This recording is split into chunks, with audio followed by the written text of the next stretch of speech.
becomes more powerful and it turns out into hatred. So even at the basic level, when this dislike and all begins, if one is able to discard them, then they will not grow to become hatred. So, adroha, absence of hatred towards all beings. Sometimes people have hatred towards objects also. So, towards all objects, towards all beings, towards oneself, absence of that. When we have that feeling of hatred, we want to punish, we want to even do something which is unrighteous. In the third chapter also Bhagavan says this krodha or this anger and hatred makes a person walk on the path of unrighteousness. Kama esha krodha esha rajo guna samudbhavaha mahashano mahapapma. He says it is mahapapma. It makes a person do all sorts of sins. Because when that anger comes, we lose our control. See, emotions and our understanding, if they are tuned to each other, then it is the best thing. But at times they are not tuned. Certain emotions becomes more powerful, then those emotions suppress our understanding and take over. They take over our whole personality and system, and they function. Like in a very sober mode, a person may not think of doing certain things, but when angry, may do something which is quite horrible. And later on again, when the anger goes away, then that person starts repenting. So these emotions, they have their own energy, own strength of possessing that person. Therefore, sometimes we use that word, he was possessed with anger. Avesh it is called. Krodh ke avesh mein aa gaya. If the anger is under our control, then it is fine. In the sense, at times, one has to show anger. Even Bhagwan Ramchandraji showed his anger, but the anger was under his control. So if it is under our control, then it can be tolerated. But if it is not under control, then the anger does the work.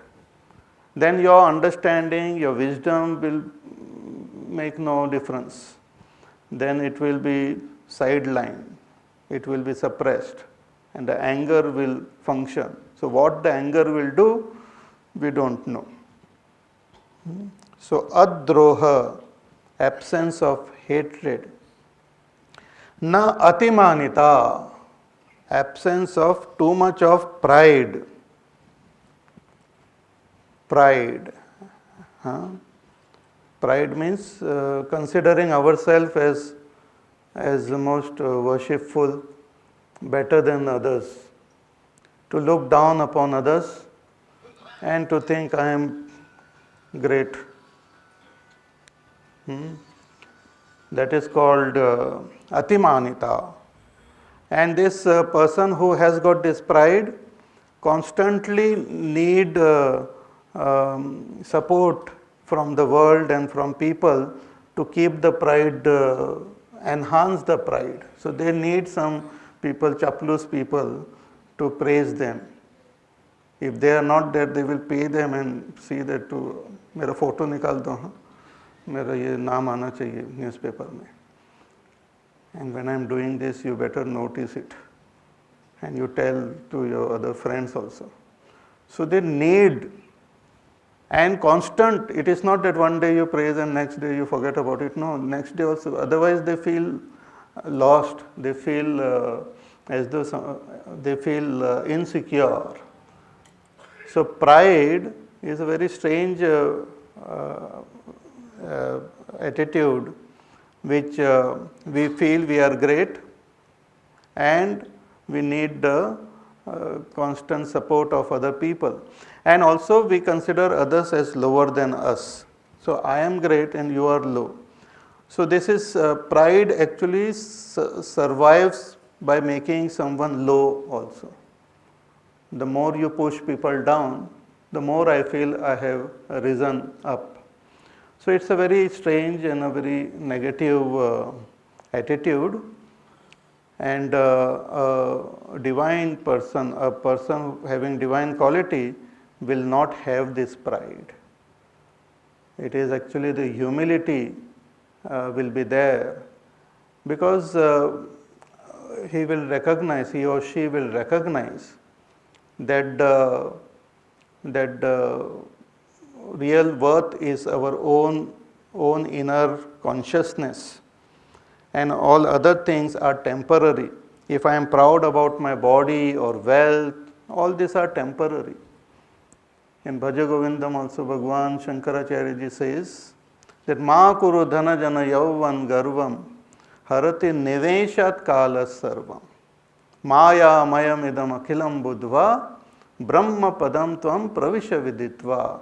That don't be proud of your dhana, jana, yauvana, of your wealth, of your youthfulness, of your popularity. All these are temporary phenomena. Within short time, they can be they can be lost, they can just get destroyed. So I am depending on external factor to consider myself great. Bhagavan says you are great by yourself. You don't require external factor for your greatness. Recognize that greatness. Understand your own real nature and be proud about it. And when we understand that real nature, we will understand that the same thing is there in other person also. So we will be more respectful towards others also. Otherwise what happens, people evaluate other people based on their wealth and their achievement. But even a simple person without having any achievement or having any wealth or any external factor also is as great as anybody else, because that divinity, God resides in his heart. God makes everyone great. So the presence of God, Ishvara, should be experienced, and we should feel blessed that he is there in me and he is there in everyone. So I need not be proud about the external factors which are so temporary and will get lost at any time. And this pride also makes a person more and more dependent on this and lose his goal. One will not be able to spend effective time and energy to pursue the real path and to pursue and attain that supreme goal. So na atimanita, absence of pride, is also divine quality. So thus Bhagavan has enumerated these few qualities. Bhavanti sampadam daivim. Bhagavan says this is daivi's qualities. Sampadam daivim. Divine qualities. Divine wealth. These are the wealth. These are the gifts which are given to us by that divinity. These are wealth in us. See, we measure our life sometimes by external wealth, but this is the inner wealth. A person may be very rich externally, but extremely poor inside. And external wealth may help us to gain certain external factors, but this inner wealth will help us to gain something much sublime. With the external wealth, I can get a bed, but to sleep, I need inner wealth. Externally, I may have a big house and all, but to feel secure, I need inner wealth. To feel peaceful and happy, I need inner wealth. To have connection with God, I need inner wealth. Bhagwan doesn't check our external wealth. कि कितना पैसा है, चलो आगे आ जाओ. Bhagwan checks our inner wealth. When Bhagwan met Shabri, he told her that Manaho Eka Bhagati Karanata. I consider love as the main factor in my relationship with my people. I don't care which caste you are born in, what is your other dharma and your education and your wealth and your family and all factors. I don't look into that. I see whether you have love and reverence for me. If you have, then we are related. So in order to relate ourselves with the divinity, I need this inner wealth. If I am poor inside, then even if I do big rituals, Bhagwan will not care for that. So this inner wealth is very important. So bhavanti sampadam daivim, these are the daivi sampada, abhijatasya bharata, those who are born, we are born with certain qualities. So each one of us are born with certain qualities, and as we live in this world, we enhance those qualities, or sometimes we live badly and we destroy this. It's like we are given a capital. When we are born with a capital in our hand. Either we increase it or we deplete it. It depends on us how we have lived our life.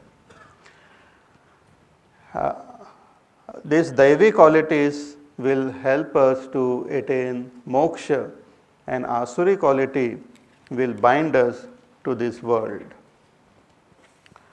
After explaining and enumerating these Daivi qualities, now Bhagwan in the next verse, he enumerates the Asuri qualities. They are easier to recognize sometimes. So let us see. Dambho darpotimanascha krodha parushamevacha ajnanam chabhijatasya partha sampadamasurim dambho darpotimanascha.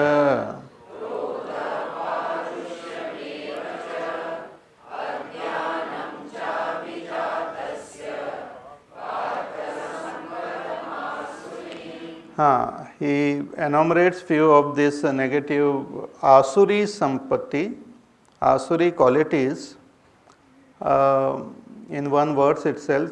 First Bhagwan enumerates, and then he describes this in detail in the following verses. The idea behind describing this negative quality is to help us recognize them.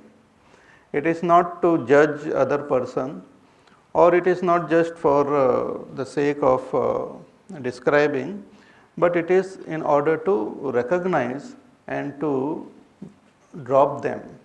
See, unless we recognize, we won't be able to strengthen what is good and drop what is bad. Both these qualities are within us, and our attention, we have the power to pay attention.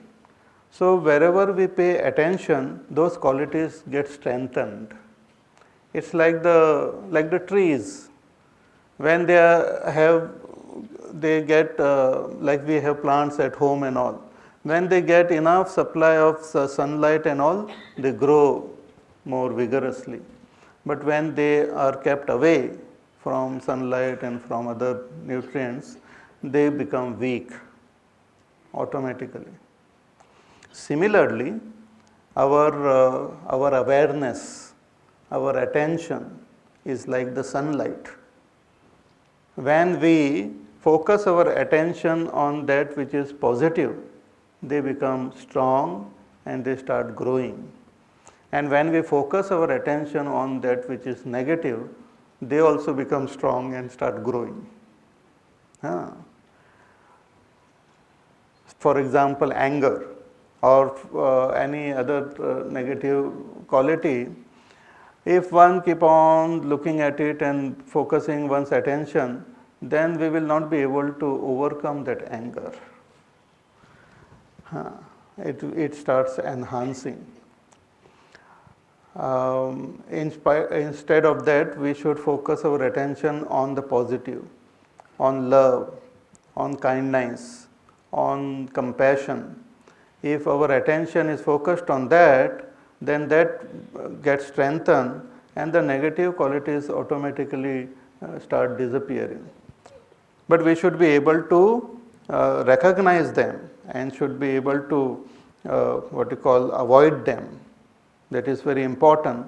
Therefore, here Bhagavan has described them. Because at times what happens, certain qualities are negative, and if we don't recognize them, then we will be unknowingly encouraging those qualities. So Bhagavan says these are the asuri sampatti, dambha. The first and the foremost negative quality mentioned here is called dambha. Dambha means hypocrisy. Showing something else outwardly.